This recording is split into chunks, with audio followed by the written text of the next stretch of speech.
Everyone, welcome back to my channel. So finally আমি নৈহাটির স্টেশনে দাঁড়িয়ে আছি। আমার কী যে ভালো লাগছে আমি তোমাদের বলে বোঝাতে পারবো না। তো অনেক দিন ধরে ভাবছিলাম যে বড় মার কাছে আসবো। তো সাডেন 10 মিনিটের মধ্যে ডিসকাশন করে চলে আসলাম বড় মার কাছে রাত্রের ট্রেন ধরে। যখন আমি বড় মার মন্দিরের সামনে পৌঁছাই তখন বাজে 2:30। তোমরা দেখতেই পাচ্ছ কোনো লাইন নেই, পুরো ফাঁকা।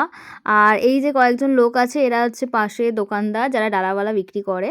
তো গেট বন্ধ বন্ধ দেখে আর ফার্স্ট লাইন রেখে আমি চলে গেলাম একটু গঙ্গার পাড়ে হাওয়া খেতে আর একটু গঙ্গা মায়ের আশীর্বাদ নিতে। তো ওখানে গিয়ে একটুখানি আশীর্বাদ নিয়ে গঙ্গা মায়েরকে তারপরে ফটো ফটো তুলে 3টের সময় চলে আসলাম লাইনে দাঁড়াতে। তো 3টে দিকে লাইন শুরু হয়ে যায় বড় মার মানে দর্শন করার যে লাইনটা। তো লাইনে দাঁড়িয়ে দাঁড়িয়ে দেখতে দেখতে সকাল হয়ে গেল।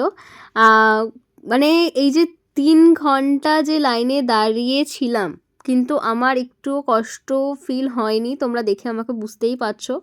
আর খুব লাকিলি আমি যে ফার্স্ট লাইনে দাঁড়িয়েছি এটা আমি ভাবতেও পারিনি যে আমি ফার্স্ট লাইনে দাঁড়াতে পারবো।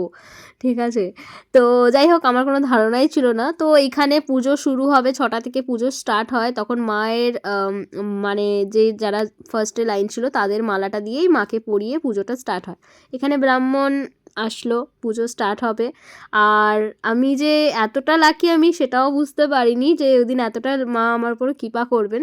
যে যেই মালাটা আমি মায়ের জন্য নিয়েছিলাম আর ভোলে বাবার জন্য নিয়েছিলাম, তো সেটা পরিয়ে যে পুজো হবে আর এটা আমি ভাবতেও পারিনি কখনো যে মালাটা আমার নিয়ে যাওয়া হবে। এরপরে যারা মালা দেবেন মায়ের পুজো যখন হবে তো সেটা হচ্ছে এমনি চরণে দেওয়া হবে, কিন্তু আর পরিয়ে হবে না। তো খুবই খুবই হ্যাপি ছিলাম, আমি তোমাদের এটা বলে বোঝাতে পারবো না। তো 3 ঘন্টা পর যখন মাকে ফাইনালি পুজো দেওয়ার জন্য মেন মন্দিরে ঢুকলাম, মানে কি যে হ্যাপি ছিলাম মাকে দেখার জন্য, এটা বলে হয়তো আমি তোমাদের বোঝাতে পারবো না। আর মার সামনাসামনি যখন আমি হলাম আর মাকে চোখে চোখ রেখে দেখলাম, মা আমার দিকে তাকিয়ে আছে আমি মার দিকে তাকিয়ে আছি, এই যে অনুভূতিটা মানে কত দিন ওয়েট করার পরে এই অনুভূতিটা আমি ফিল করলাম, এটা হয়তো আমি তোমাদের দুটো ওয়ার্ডে বলতে পারবো না। তো খুবই খুবই খুশি ছিলাম। তারপর আবার এই জেঠিমার সঙ্গে আমার দেখা হলো। তো বলল যে মা তুমি টিপ পরবে না? আমি বললাম হ্যাঁ পরিয়ে দাও।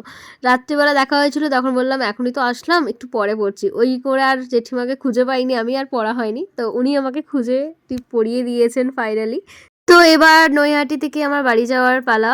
তো অনেকটা ভালো মেমোরি নিয়ে অনেকটা ভালোবাসা নিয়ে সবার তো বাড়ির উদ্দেশ্যে রওনা দিলাম আমি।